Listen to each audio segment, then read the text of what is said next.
Mike, you know how the pressure builds at this time of the year. You go into year-end and people expect a year-end price target for you for the following year.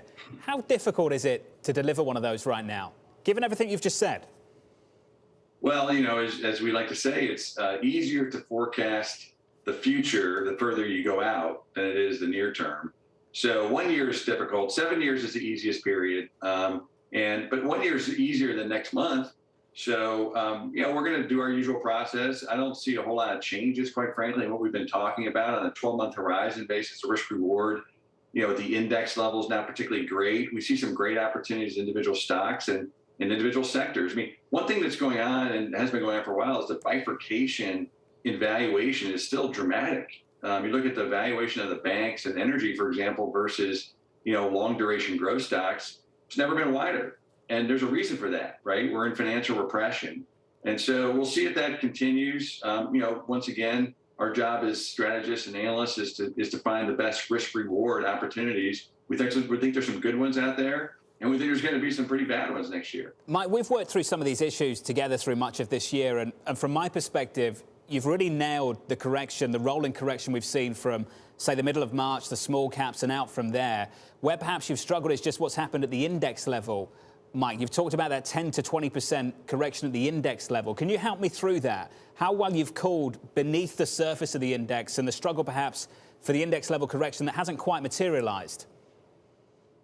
I'm not sure what call you're talking about, John. So, look, the S&P 500, I think where we probably got ahead of ourselves is that, in the mid-cycle transition, the market does gravitate to high quality stocks. That's how we positioned ourselves. And the reality is that the S&P 500 is the highest quality index in the world.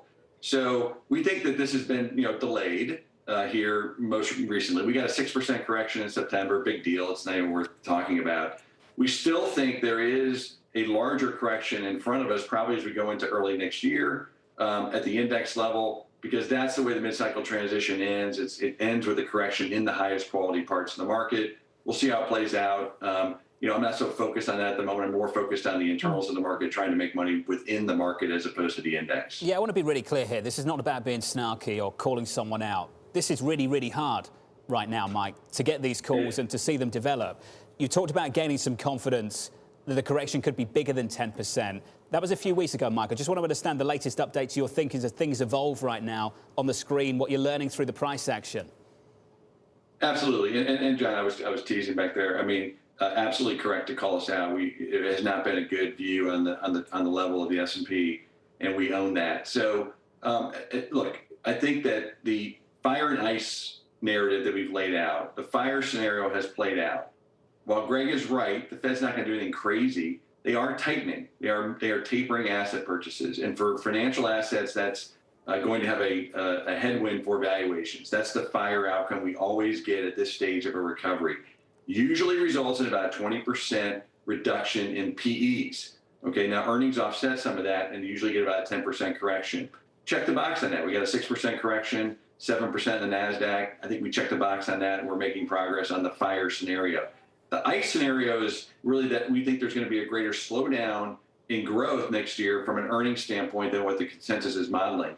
That may take another 3 or 4 months to play out because at this window, companies are going to get a pass on supply constraints, and we have the seasonal strength that Kate talked about in the near term. But I have not lost, any confidence in the idea that the numbers got to come down sometime between now and January. So that's still out there, the ICE part of that scenario, and we think it's just going to take a little longer to play out.